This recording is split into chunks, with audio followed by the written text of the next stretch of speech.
I'll never forget the night it happened. It was cold, and I was walking down the quiet streets of downtown, bundled up in layers I had pieced together from a shelter. My name's Jordan, and at just 17, I'd already been through more than most people face in a lifetime. Life had been tough since I lost my parents in a car accident 2 years ago. The foster system didn't work out for me, so I ended up on the streets, surviving day by day. That night, I was searching for a warm corner to sleep in when I heard a strange sound. At first, I thought it was just the wind, but then I realized it was a car skidding out of control. I ran toward the noise and saw a black SUV that had crashed into a street lamp.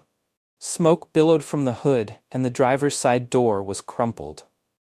I hesitated for a second. I wasn't sure what I could do, but I knew I couldn't just walk away. I rushed over and saw a man slumped over the steering wheel. His face was pale, and his breathing was shallow. I tried opening the door, but it wouldn't budge. Panicking, I grabbed a rock from the sidewalk and smashed the window. The sound was deafening, but I didn't care.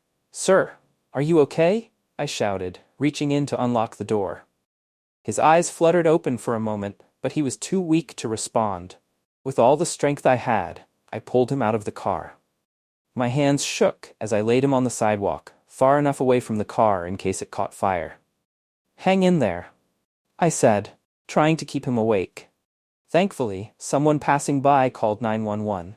The paramedics arrived within minutes and took over. As they worked on the man, one of them looked at me and said, "You saved his life, kid. If you hadn't acted so quickly, he wouldn't have made it." I stood there trembling as they loaded him into the ambulance. I didn't even get his name. All I could think about was how close he had been to dying.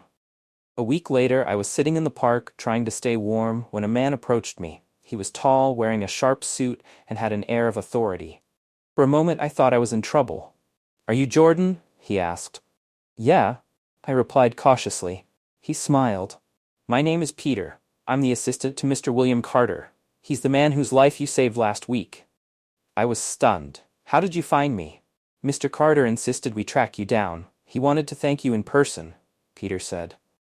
Before I could process what was happening, a sleek car pulled up, and out stepped the man I had saved. He looked much better now, though he still had a bandage on his forehead. "Jordan," he said warmly, extending his hand. "I owe you my life." I shook his hand, feeling overwhelmed. "I just did what anyone would have done." "No," he said firmly. "Most people would have walked away.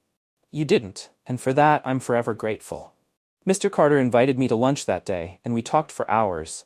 I told him about my life, my struggles, and how I ended up on the streets.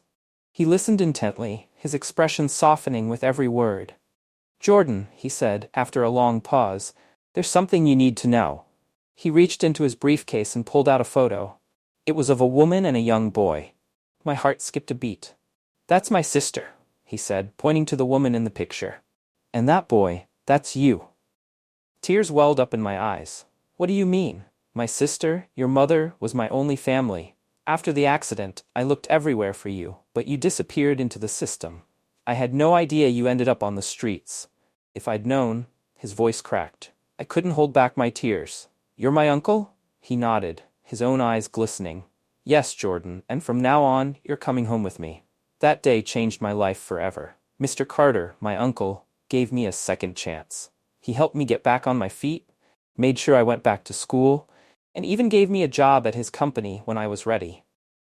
It's been 5 years since that night, and I still think about how close I came to walking past that car. Saving him was the best decision I ever made. Not just because it saved his life, but because it gave me back my family.